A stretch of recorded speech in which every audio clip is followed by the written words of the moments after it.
The Long Distance Triathlon Championship was a magnificent conclusion to a wonderful week of multisport racing. The toughest event of all saw the elite men and women tackle a 3-kilometre swim, an arduous 116-kilometre bike, and then a punishing 30k run.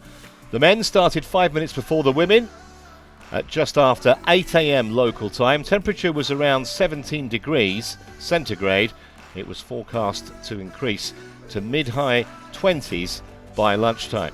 This race would take between 5.5 and 6 hours to complete. No surprise to see Richard Varga at the head of affairs in the men's swim early on. He's had the fastest swim in the last 2 Olympics in which he's competed, and he was out first with Josh Amberger of Australia right behind. 35.52, a very, very quick time. Christophe de Keyser of Belgium made up some 20 seconds in T1 to go into third place initially, but it was Amberger at first who held the advantage on the bike, but a long, long way on a tough course, and the Aussie wouldn't stay there for long.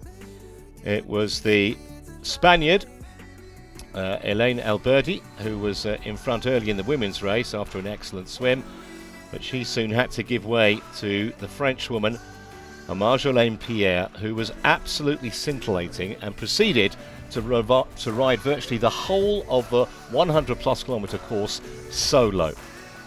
She'd never competed in a race as long as this in her career, but you would never have known it.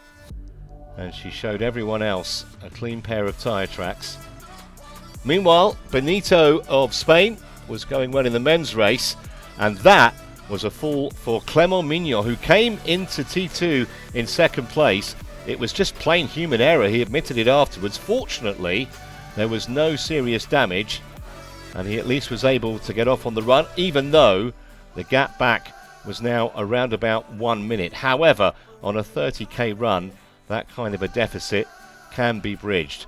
Benito had some issues. He got past Bogan, the early leader from Germany, but then he cramped up. He just wasn't looking 100%, despite encouragement from the home crowd, obviously. Meanwhile, no issues at all for Marjolaine Pierré, who at one stage was as much as 8 minutes clear, helped by the retirement of Britain's Cat Matthews in T2. Benito still in front, but all of a sudden, Mignon was gaining. No after effects from that nasty bike crash, and no problem at all for Pierre in the women's race, who was just going further and further away. Almost metronomic running from the Frenchwoman, one of the fastest in the sport, still just 23, a former 70.3 champion in Bahrain as recently as last December. Meanwhile, in the men's race, Mignon caught and passed Benito on the final 8k lap, and then proceeded to go further and further away. Benito just had absolutely nothing left. So it was the Frenchman who came across the line for a fantastic win in 5 hours 17 minutes and change, and he looked absolutely spent at the finish. He only turned pro 2 years ago, would you believe? He's made very fast progress. Benito had enough in hand to hold on and claim silver, and managed a little skip on the finish line as well. And back in third place was a very, very excited Matt Troutman of South Africa, his first ever World Triathlon medal after many years of trying. Had to overcome stomach cramps as well. So there were the 3 medalists in the men's race. Meanwhile, in the women's event, it was full steam ahead for Marjolaine Pierré, who was making every poster winning one. Just about a faultless performance from the young Frenchwoman. And she's the partner of Clément Mignon, so they kept it in the household. The only woman to run a sub 6 hour race, and there's the hug at the end with a partner.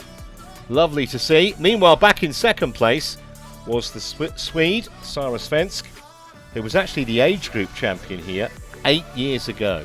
Now she gets the silver as a pro, and a brilliant third place too for the Spaniard Gertrude Ferrades at the age of 41.